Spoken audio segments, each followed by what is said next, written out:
Ted, thank you very much. And it's true, I'm a very proud, supportive graduate of the program. I always told Ted it was the stepping stone for my career, really. When I was involved in a leadership position with the OTA, I looked at the exit interviews of our fellows. And everybody wanted to do more pelvis, everybody wanted to do more calcaneus, but third on the list was business. Everybody wanted to have more business training. And so when we started our fellowship 15 years ago or so, I thought that that represented an opportunity for us to educate our fellows when they went into practice about business. And even today, we never get calls about medical problems or orthopedic problems. We always get calls about contracting, and I got screwed by my hospital administrator, and I'm going to move, all the things that we always talk about. So it kind of drove me to take an interest in this. I don't have an MBA. My dad was a hospital administrator, so I kind of got brought up on that side of the ledger. So I've heard all the arguments, and so I developed an interest in this. And over the past, gosh, I don't know, 10 years or so, Dr. Mecklau has invited us to continue this symposium, and so we've introduced a lot of topics, and I think today's discussion will be equally as well.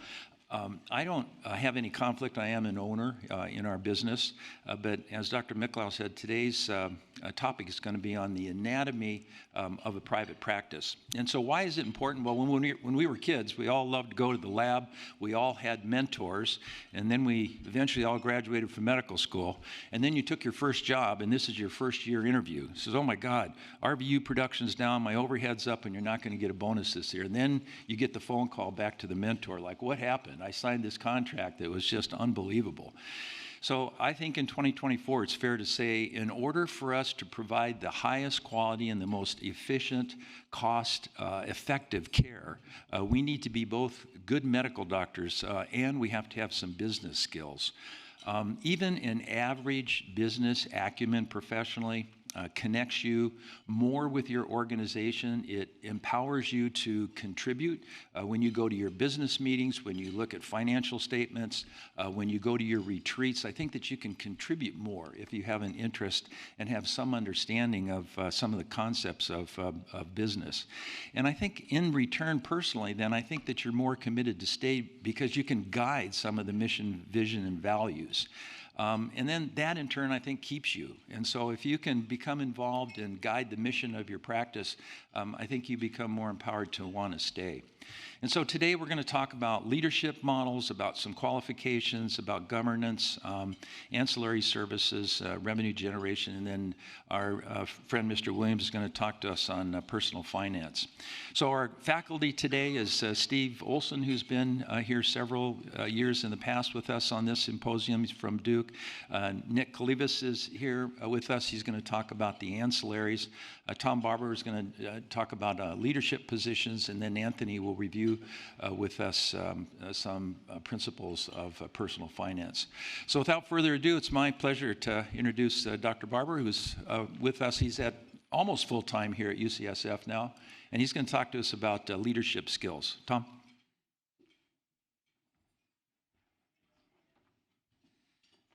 Thanks, Tim.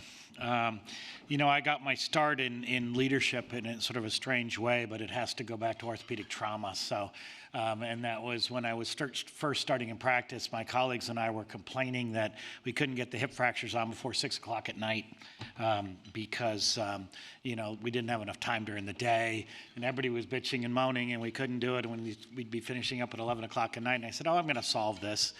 So I went to the administration and finally got us orthopedic trauma time. It was like a big, quote, innovation. This was a long time ago because I'm not a young buck anymore. But it was a big deal. And I thought, that was really easy. So leadership should be really easy.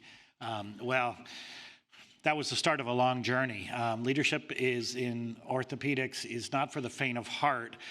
This is just sort of my journey through leadership, 6 organizations, 14 CEOs, 3 mergers, 1 bankruptcy, and in various positions. This is not to sort of toot my horn, it's just to say that if you're going to be involved in leadership, it's a lot of change. and you really have to move around to do things. And let's define a little bit what leadership is compared to management. I think this is a really important point. Management is simply the set of processes that you use, say, to run your operating room. Things run smoothly. You have to have somebody overseeing those processes. You're just managing that and keeping it the same, or hopefully improving a little bit. But leadership is really looking for the future. Where are you going? What are you going to do? It's really about the set of processes that will allow for significant changes and defining that future. So it's a really important differential, and it's one that makes a difference for me as I'm going through my various leadership tasks.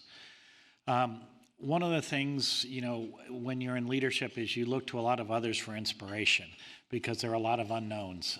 So I'm going to quote some folks and really look at how people have helped me along the way. John Chambers, one of his books is basically pushing to keep learning, disrupt or be disrupted, change before you have to. And all of these points in a rapidly changing economic environment, a rapidly changing healthcare environment, it's really important to continue moving forward and not just stay where you are. And I learned that early on with a lot of change. And so I'm always looking to the future and seeing what we can do better. And that gets me excited, so hopefully it gets you excited as well.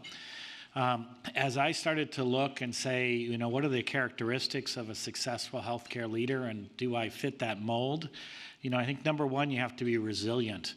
In orthopedics, you often, I'm a total joint surgeon, so we have a very good success rate, 98%, in trauma it may not be quite so good, but still very good. And you don't have that success rate in management or in leadership. You're lucky if you hit it right 2/3 of the time. So you have to get used to not always being correct in where you're moving. You have to have some emotional intelligence and understand what's happening around you. You have to be empathetic, and you really have to be patient-focused as you're doing these leadership things to make sure that you get not only the support of the people around you, but you can feel comfortable with what you're doing yourself. It is really helpful to have a good background in finance and to be an extrovert and getting out there and talking to people, because the only way that you're going to do this right is communicating and finding out what's happening out there. What are the key questions to ask as you're getting into these leadership roles? One is, where does the power and authority really lie? What I've found in both teaching institutions and in private institutions is it's not always obvious. Sometimes there's people behind the scenes that are actually running things that you're like, what? Who? What's going on? And it can be surprising. And who has the last say, especially on the budget? And what really takes priority? Is it really patient care? That's what everybody says. But in the end, is it really finance? Is it growth? Is it maintaining the status quo? Or is it really about status and reputation? All of those things come into play, and I think it's important for us to recognize that they're out there. These are some of the levers that I've used as time goes on. These are some of the books, and these are very short summaries. I can't go into all the details here, but all of us have heard of lean. I'm sure you've seen it tried to be implemented in your facilities. It's really about continuously striving for the best outcome. It came from Toyota, and it's a really good way to improve in a given facility or in a given organization. The challenge with it, though, is the entire organization has to be on board. Even when I implemented this in the Kaiser system in one particular medical center, thought, oh, we have a whole medical center on board, we're going to make this work. But senior leadership outside of our medical center was not on board with the concept, and it didn't really work. So you find out that these things, even if you think it's going to work forward, it just doesn't work. Cotter, back in 2012, really talked about articulating a vision. And I've seen this again and again in my healthcare journey, leadership journey, is the leaders that really can articulate a vision and inspire belief are the ones that are successful. And it really has to engender the confidence of the people you're leading, and it has to get everybody on board. And if you can do that, and you can do that effectively, you will be a successful leader.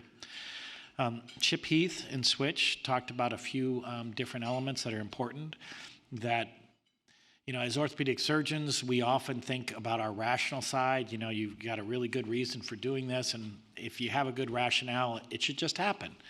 But you sort of don't understand necessarily the emotional attachment of different folks in the organization to what they do or what they don't do. And you need to understand that emotional side as well. And you also need to understand the environment really well that you're working in, because the environment that you're working in determines what you can and cannot do. So even if you want to develop a trauma, if you want to have trauma time in the afternoon, that's great. But if you have no space at all in your facility, that might be difficult. So the environment is important. And then John Chambers talked really about the future and anticipating market transitions. This is really hard, really understanding where the puck is going. Wayne Gretzky says you always, skate to where the puck is, not where it's going to be, not where it is. And that's really important in what you're doing. So always looking to the future and understanding where things are going. These are my learnings through a lot of years of leadership. The first one, just some barbarisms, if I like to say. So basically, being correct is not sufficient, nor is it always appreciated.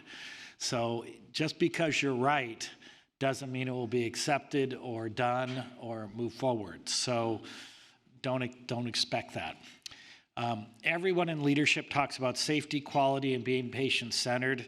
Very few actually are. So I think you have to really recognize that and understand the motivations of folks. However, in the end, you can't provide a mission without the money. So you've got to understand the finances, and you've got to be able to do that well. Turnover is frequent in the administrative ranks, and it's rarely because someone didn't do a good job. It's because they didn't understand the politics, they didn't understand who actually has the D or the decision-making power, or they challenge somebody that they shouldn't. It's very rarely that you're wrong about what you said. You really need to have a deep understanding of people and their motivations and their roles. The other thing I learned through this is the monetary reward in orthopedic surgery is always greater than in administration. So maintaining an orthopedic practice helps you in maintaining that income as you move into leadership positions. So don't abandon it and keep doing it. Is it worth it going into these leadership roles and trying to move things forward? Yes, I think it is. For me, it allowed me to exercise a different part of my brain, really keep me interested. It allowed me to sort of change my focus in my career every 5 years and do something a little bit new, which has been really sort of fun, everything from information technology to advocacy. And it's been a fun ride and a fun journey. And in the best organizations, being part of a successful team can be really quite rewarding. Not necessarily financially, but personally, to know that you're moving forward and really doing a really good job for patients and for the organization. And can also allow scheduling flexibility. I was talking to somebody earlier about the fact that I've always worked very, very hard, but when my kids were little, having 50% administrative time meant that I could go to their soccer games and coach and do things that I could never do otherwise. That meant a lot of late nights, but it allowed me a lot of flexibility in my life, which was definitely worth it. So that's just a brief journey down my leadership lane. Thank you, Tim. Yeah, thank you very much. Okay, thanks, Tom. Thank you very much. I think anybody who is involved in any type of an orthopedic practice, should really extend yourselves to take a course in some kind of financial management. I mean, I think in order to sit down and really understand the finances of your group, no matter what it is, whether it's a university or healthcare or prepaid programs. I think if you have some type of a financial background, I think it really helps you. One of the philosophies that our group has always had over the years is either you grow or you die. And so from our group's perspective, we started with 7 people when I joined them in the 80s, and now we have nearly 30. So I think the growth brings a lot of heartache, but it also brings a lot of success. Steve is going to talk to us a little bit about the anatomy of our leadership roles: CEO, COO, CFO. Everybody has we call them a C-suite, and I hope Steve will be able to give us some information on that. Steve? Thanks, Tim. And thanks, Ted. So I'm happy to speak with you today. My disclosure is just basically experience in this area. So what we're going to talk about is, for you as a physician leader or somebody thinking about leading your group, what resources are needed, a little bit about some of the financial basics of a practice, some of the Stark laws and other issues, and then trying to pull that all together. So for resources, part of it, as you become a physician leader, one of the things you have to decide is how involved are you going to be in managing the business? Because if you're very involved, then you're not going to need as much administrative support. On the other hand, if you're not that involved, you need a lot. So you have to decide that. And so, for example, if you have clinics, you're going to need a strong clinic leader, largely because the copay cash isn't going to get collected unless you do it at the front desk. And so you need somebody who's going to manage each clinic site for you. So depending, like Tim's example, if you grow, you're going to grow clinics, so you're going to have different places. So is that something you as a physician leader are going to do, or is that something your administrator is going to do? You need to figure that out with your comfort level, I think, as you walk into this. For physician leaders, there are service line training offered by the Harvard or Wharton or business schools or other places, or you can just get a formal MBA. Some would say that's overkill, but it's quite helpful, I think, and I know a lot of people who found that very successful. For administrators as well, there are other places, the American College of Healthcare Executives or the MGMA, and these are actually good places to both understand how to train administrators, but how to find administrators. So if you're interested in looking or finding somebody, these are good resources to know about. Are you going to do any kind of clinical research? So a CRC, a clinical research coordinator, research has become quite complicated now, and there's lots of compliance issues and other things if you're going to do research at all. So you have to decide that in your group. And even if you don't do research in a private group, you may still need a data person to look at quality improvement data and to manage and track those kinds of things. So that's important to think about. If you're doing minimal amounts of research, you can have one experienced CRC who can do regulatory things and can do research stuff. If you start expanding and getting more involved, then you're going to need a senior person and then some junior people along with that. And happy to talk about that later. Moving to the financial vocabulary, you have to learn a little bit of how to talk to your CEOs, how to make sure that you can understand what they're saying and how they can understand you. And so there's a couple books here that I've found valuable over the years, which I'm happy to share with you. One of the examples here is a company buys a truckload of printers, and then they're going to sell the printers. So they have the cost of the printer, and they have the cost of all the expense around the printers. So basically, when they sell an item, they accommodate the price of the printer plus a little bit of expense. And so you do that for each item that you sell. So it's not a checkbook thing, I pay you this much and I have this much left in my bank. It's each time I make a purchase, there's a little bit of expense and a little bit of profit. And so what that means is that profit is an estimate based on the volume that you're doing in a business.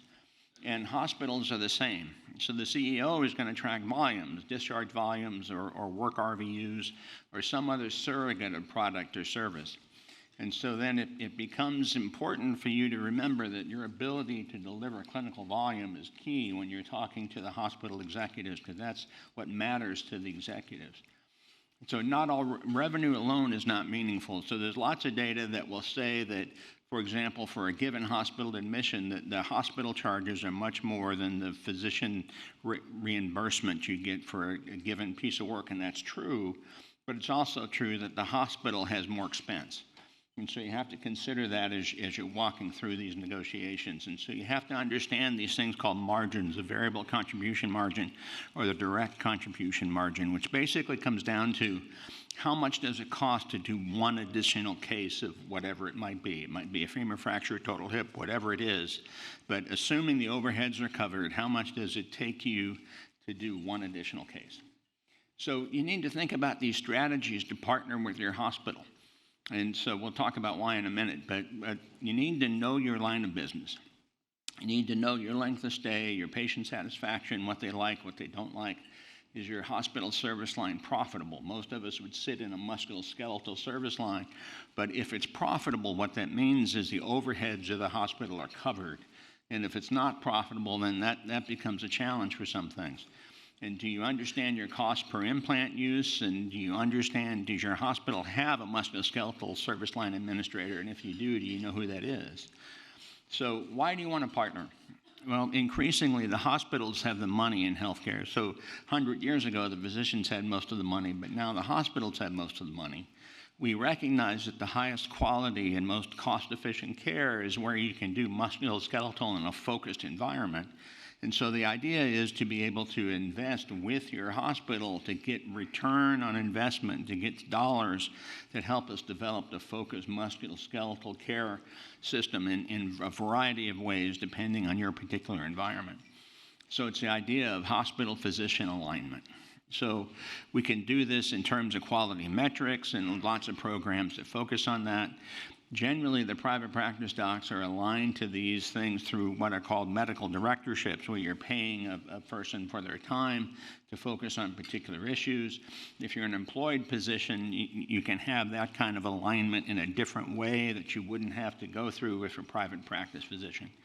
But understand the hospitals are more likely to invest in physicians who are willing to be engaged and partner in these key areas. And an example might be hospital investing to collect patient-reported outcomes for certain procedures because they know it'll benefit both sides. So there's lots of different alignment structures, anything from medical coverage agreements to medical directorships, moving all the way down to employment agreements. And so there are barriers, though, and these are often we think of as stark laws, but there's a couple different things. So there's a federal anti-kickback statute, which says that you can't pay providers to refer, and this is a U.S. thing, Medicare, Medicaid, federally funded patients to a hospital or clinic. So that they can have profit sharing in some circumstances, but you can't pay to refer. And stark laws refer to referring patients to things that the physician owns. So it might be a physical therapy practice, it might be an imaging center. So they're related, but they're slightly different things. But understand it goes to this referral of patients' issues. So for a practical application, what does your practice need? Well, you need to understand what your needs are from your partners. You need to research the relevant sites, the academy and the OTA and the AOA and so forth, and then have a plan for your hires and your growth, understanding how that's going to mesh with where the hospital wants to go. And so how do you approach, then, your hospital for support? So you have to advocate for resources. Take call pay as an example.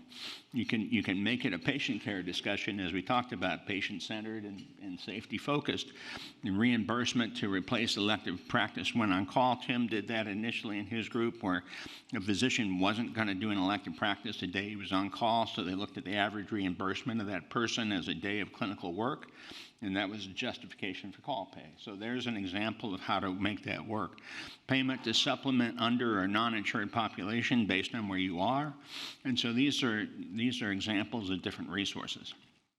You need to advocate for necessary resources for patient care. So trauma OR, we heard about that. Patient service agreements for service line coverage. So, get involved in managing the orthopedic service line in your hospital. And then ideally, a hospital within a hospital or more focused environments when that's possible. Think about patient safety and quality, because patient safety is a big focus, as we heard, but not everybody understands what patient safety really is.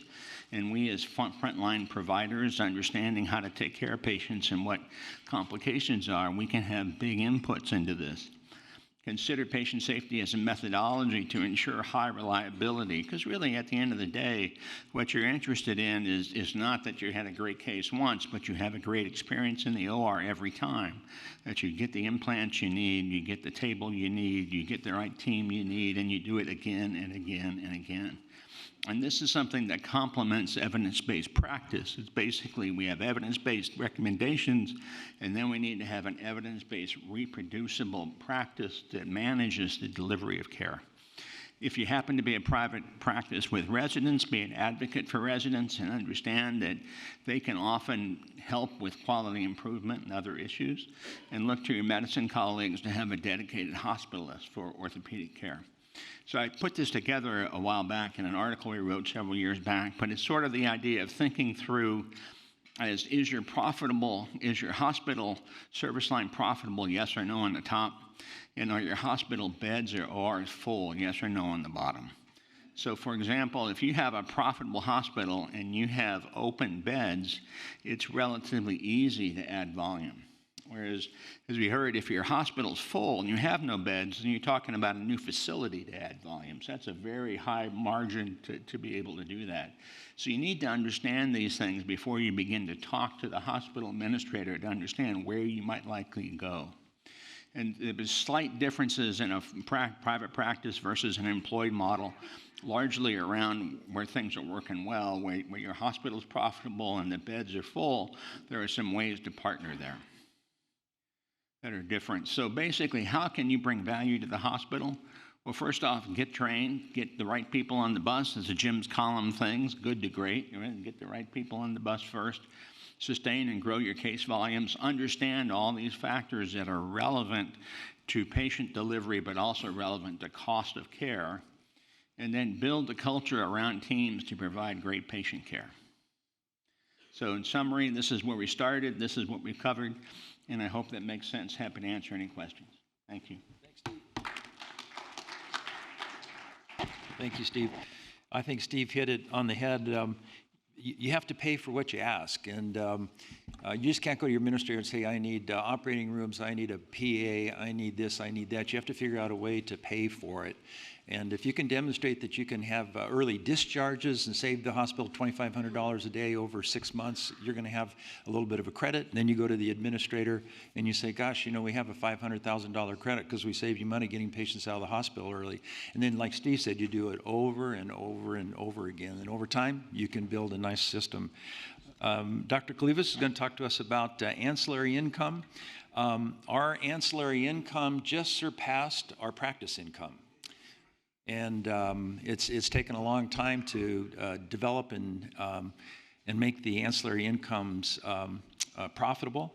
And Dr. Colyvas is going to talk to us on how to do that. Nick.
One that's been out there. Urgent cares have, really sort of developed over time.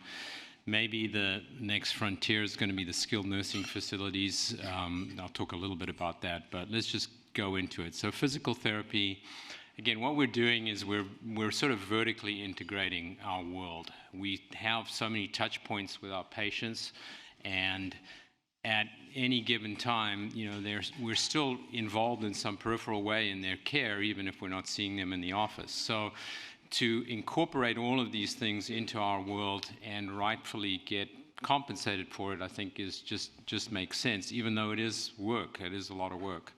So we use a lot of therapy. PT ownership this is one thing you have to be careful about, is not legal in some states. And you can't just tell your patients they have to go to your PT facility. You have to have choices. But many of them will want to go to your PT facility, and compared to medical space in general, physical therapy space is cheap. And as I'm going through these, I'm going to give you sort of some numbers that you can sort of use in your mind. Understand that these are very variable. They really depend a lot on what the setting is and how you're managing these different setups. But you can look at around $150,000 per surgeon as income from physical therapy. And again, these are big variations in numbers, but it's certainly worth considering.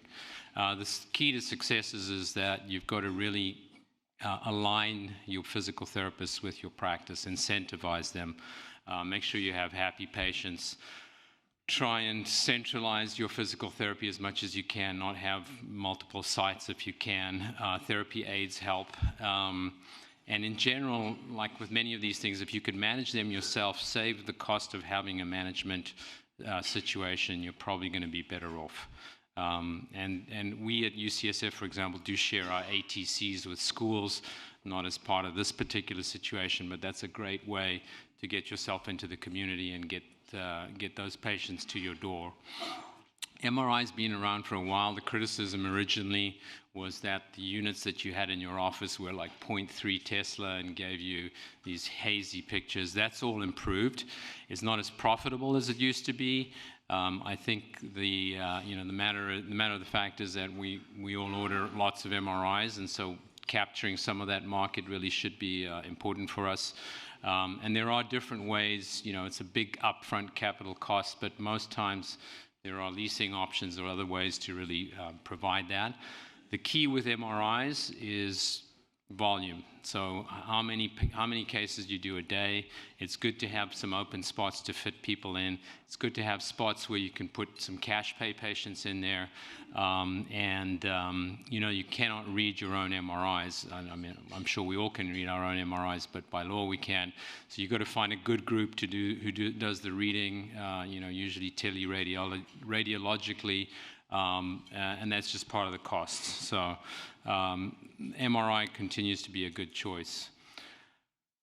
Durable medical equipment, DMEs. I think this is, if we look at UCSF, this is a place that's a place that actually does it well. I think this is a real sort of one where you have to have people who know what they're doing and how they're running it. We all order and use a lot of braces for our patients, and if these are run well, we can really actually get a significant amount of revenue from it. The prices are always changing. The vendors and the manufacturers are always willing to look at new deals for volume, etc. You can think of providing things in a pre-op sort of package of sort of ways. Other things to do is, at the hospital, put your patient in a splint, and when they come to your office, they get their brace. And it's got to be supported by the doctors, basically. Your doctors have to agree on what brace they're going to use, having all their little sort of idiosyncrasies about what they want to use. I think that's where there's a way to align the doctors into this kind of system.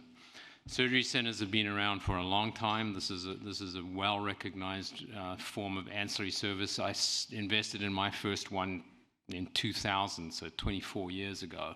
And the profits were much higher then, but they're still pretty good. They can be very successful. I think the variation here, given 30 to 330 per physician, I think is quite accurate. It can be anywhere in that number, but for the physicians. With total joint and spine moving to the surgery centers, it's clearly a direction everyone's going to go. So this remains a very valuable option to your practice if you have the setup to buy into a surgery center, to build a surgery center, whatever that looks like. There are some Medicare guidelines It's good to have your own anesthesia, unless you are partnered with a hospital system or something like that. If you are not, then you can have your own anesthesia. You can have them actually own shares or have some kind of incentive system, and they will really crank the cases for you and really are well aligned with getting you going. You can have overnight suites. You can get certified for 23-hour stay. That'll allow you to do a lot more things. Your implant cost is probably going to be your number one deal with trying to save money, so you've got to really look at that carefully. Regional anesthesia probably helps that as well. And again, like many of these other things, if you manage it yourself, you're probably better off in terms of producing quality and product and revenue. But if you're in a situation or an environment where you have a good a deal when you're looking at, for example, a hospital system that wants to partner with you, you might consider that. Understanding they take 51% of the deal usually, and they don't want to be in a non-control position. But they can bring really good contracts, and they can bring a lot of other resources. So it just depends really on your setting. Urgent cares, I think if you look at your offices, they have everything you need for an urgent care. You've got the rooms, you've got the splinting devices, you've got the x-rays. You just add on extra time, you add on some PAs, and you can generate revenue, you can generate patient volume, you can generate a funnel for your patients to come to your practice. So this has a lot of capacity for sort of increasing your all of your numbers in your practice, and like I said, it's just extending your hours, adding some staff. You've got to have good oversight for these, and there are companies that'll just come in and basically develop these for you, or you can do them yourself. And it's good. You know, one of the key parts of them is, of course, marketing, but that marketing money that you spend on them actually comes back to you. I think skilled nursing facilities, this is sort of talked about as the next sort of step for what else can we add into the vertical integration of what we do. This is developed out of the bundled care sort of settings or bundled care ideas. And I think this one is probably one where you're going to need a lot of capital, and it has to be really well managed. We'll see where it goes. I think not very many people are doing this at this point, but this may be the next step for us. So I think that in conclusion, there's lots of ways to increase your footprint, and just always, of course, behaving ethically. We heard a little bit about Stark laws. You're going to bounce your head against the Stark laws a little bit with some of these. Make sure you have all of your legal advice very clear on what you can and cannot do. But it's important to, I think, include these if you want to run a really successful practice. Thank you very much. Thank you. Great. Thanks a lot. Yeah. The urgent care centers that we've been involved in have been highly successful. Not only do you see lots of patients per day, but those patients all get funneled to the appropriate subspecialists. So some will go to sports, the sore knees go over there, the sore hips go to joints. So the urgent care center is a big draw. And secondly, patients don't have to wait. So a little kid breaks his arm, goes to the emergency room. You know, he's sitting over there for 6 or 8 hours, gets put in a splint, goes back to his primary care doctor. Primary care doctor then refers them. All of a sudden, it's 2 weeks down the line before they get in to see you, get a cast, and get cleared to return to their sports. So the urgent cares have really been, I think, highly successful, both professionally and financially. So our last speaker is Mr. Williams from Mosaic Financial Resources in Tempe, one of my old stomping grounds. So it's a pleasure to have Mr. Williams talk to us about optimizing some of your decision making. Anthony? Thanks, Tim.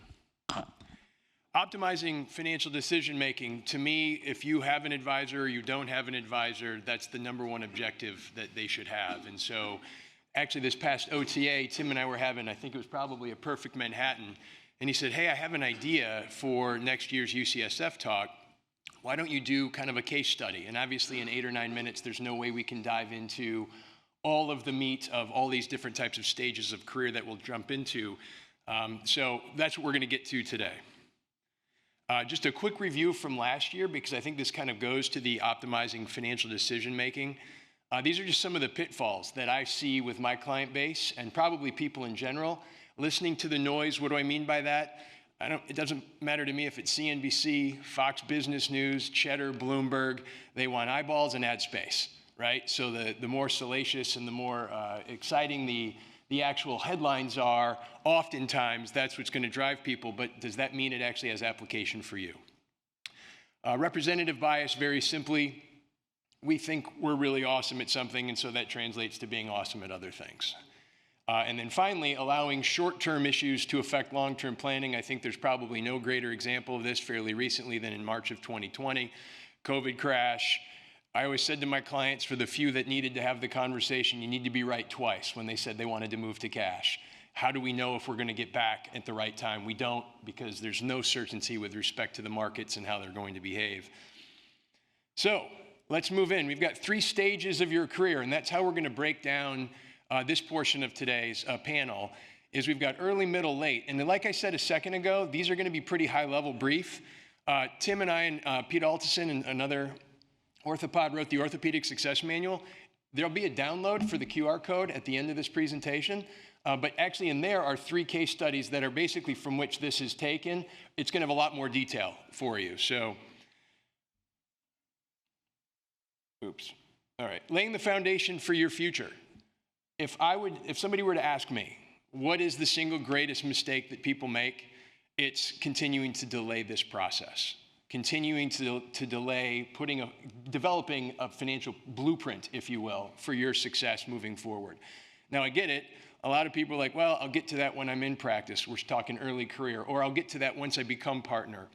Or for a lot of you, at least, and please correct me if I'm wrong, about 2/3 of you leave, or 2/3 of orthopedic surgeons leave their first job after boards a couple years in. And so it's now, oh, I'll do that after I get to this next thing. And really, this is critical. I'm sure you guys have patients that you would preach similar things to. We want to start developing those habits as early as possible. If we wait until our 40s, 50s, or 60s, we're just going to be playing catch up, and that's obviously not terribly effective.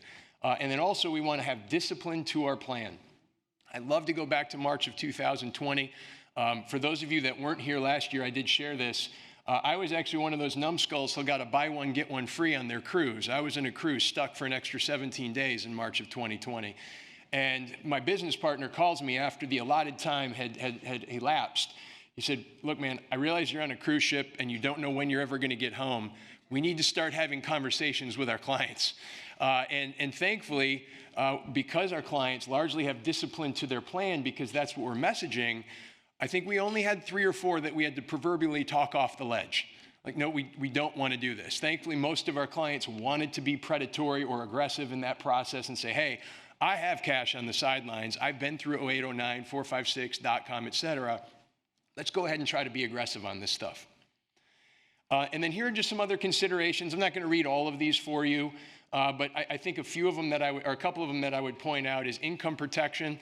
That to me is probably the single most important decision that we would make at that time. You guys have spent, 11 years of your life at this point to be able to earn a pretty nice income, as everyone has talked about to this point, both practice as well as ancillary. So why would we not protect that? And then also, even though it's difficult, especially today where those of you that still have school loans, we're looking at 7%, right?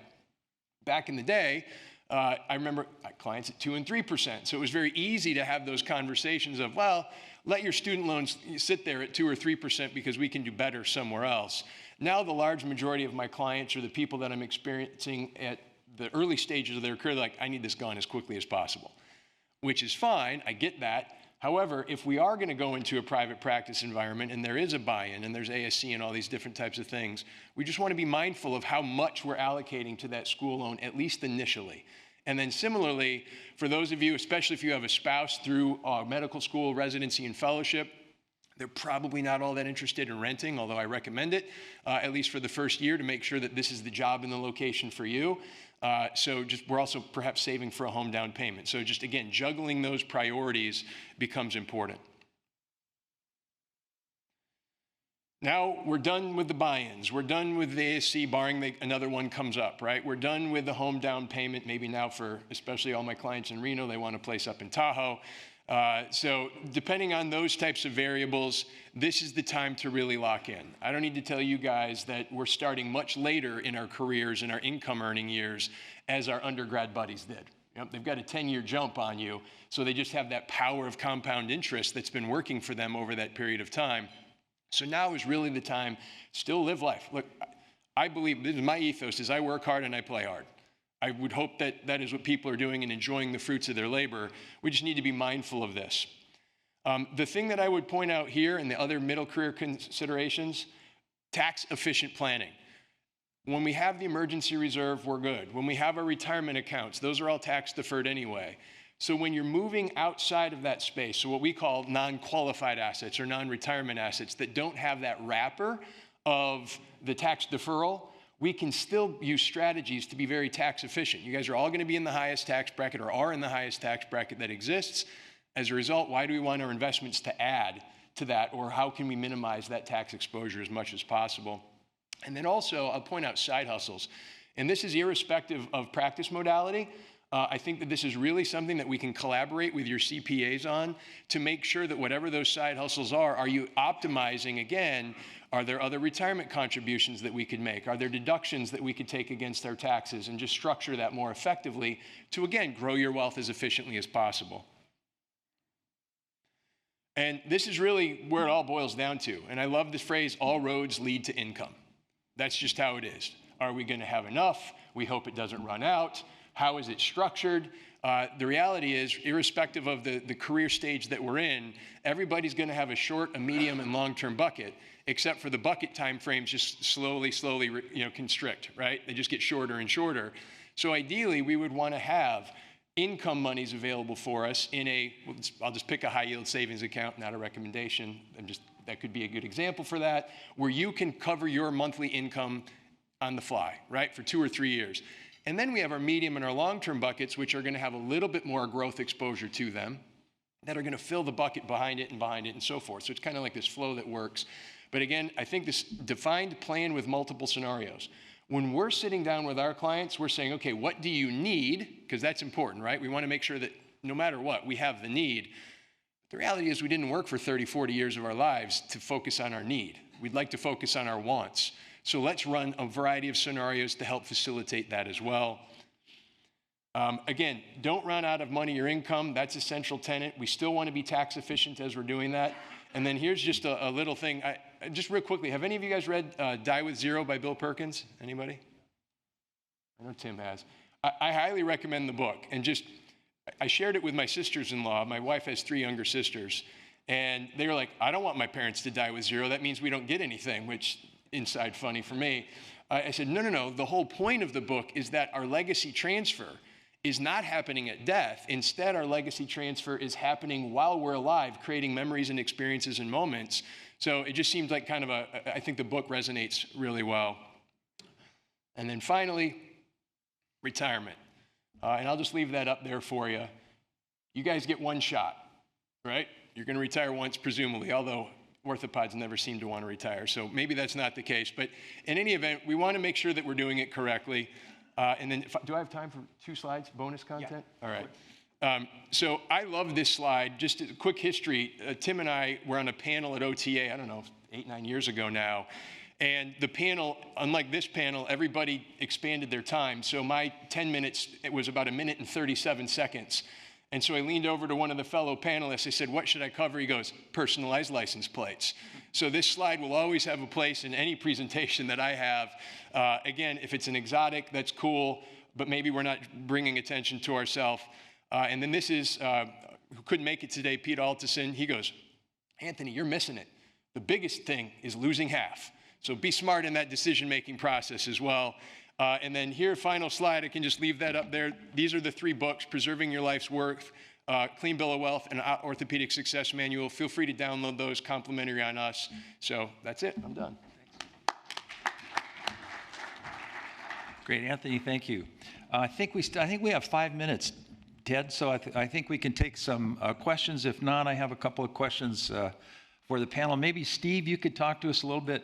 Do you need an MBA? I mean, to take a leadership position or to direct your your department? Do you think that you can supplement your education financially without going back to get a formal degree? Absolutely. You don't have to have an MBA. I mean, a lot of people want to get them.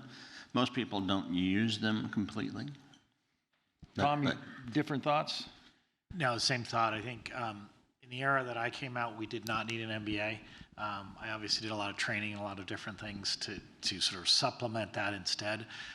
Nowadays, most of the folks I see coming out that are in leadership roles do have an MBA to get them into those initial roles. But I don't think it's required. I think it's more of a ticket to get in the door than anything else. Nick, on the ambulatory surgery centers, it seems like all of our orthopedics is moving outpatient. I mean, we're doing outpatient joints now. We're doing anterior spines. All the sports are pretty much done outpatient. What's your thinking about the motion of orthopedics in the outpatient surgery center? I mean, I think it's very clear it's going to continue to go that way. You know, there's all the technologies there to sort of push that in that direction, from the anesthesia side, from the implant side, from, you know, the surgeons and everyone else.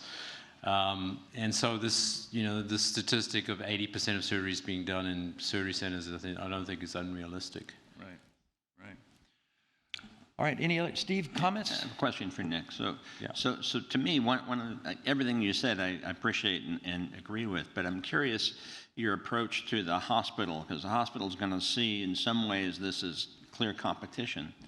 So, how do you maintain those relationships and work with the hospital while you're doing this? Well, I mean, I think that's been, you know, there's been some historic clashes there when hospitals start to see all their sports surgeons migrate to the surgery centers. They had to compensate in some ways, and they did that either by moving other surgeries into the hospital, you know, basically attracting other surgeons that are, you know, not outpatient surgeons, growing those programs, or actually partnering, right? So they say, right, well, you know, we will go in with you in a surgery center, we'll buy it again. So usually they want 51%. That's sort of a hard line with them. But they do bring something to the table, and that's where you have to look at that individual situation. Are we better off running this ourselves, or is it good to have the hospital with us?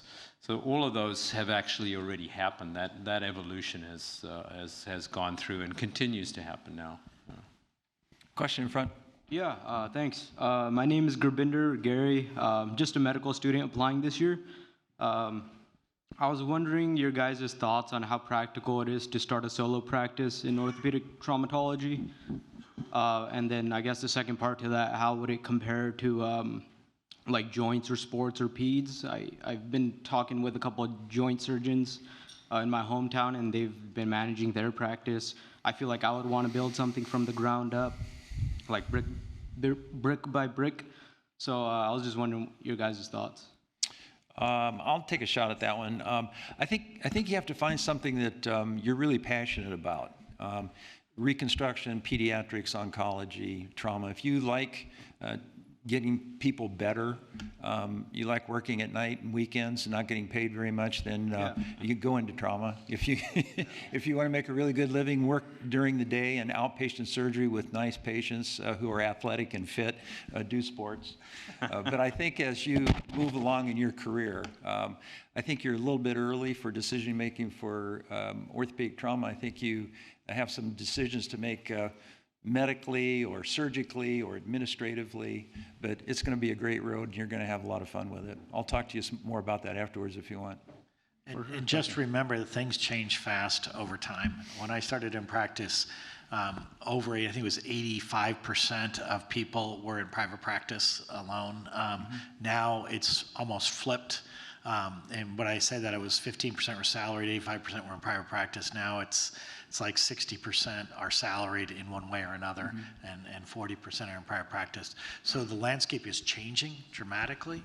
And if you want to, in the rural areas, it's still more classically private practice. In the cities, less so. Your organizations are getting bigger. It might be a private practice, but it might have 300 people in it, 300 partners. So, it's a totally different skill set, organization and things that you have to learn. But it's changing so fast, you can't predict what's going to happen between now and the time you finish your residency. So keep your eyes open, look and see. I told Dr. Miklau we'd be on time, and I think we're pretty close. So please join me in thanking all of our panels for an interesting session.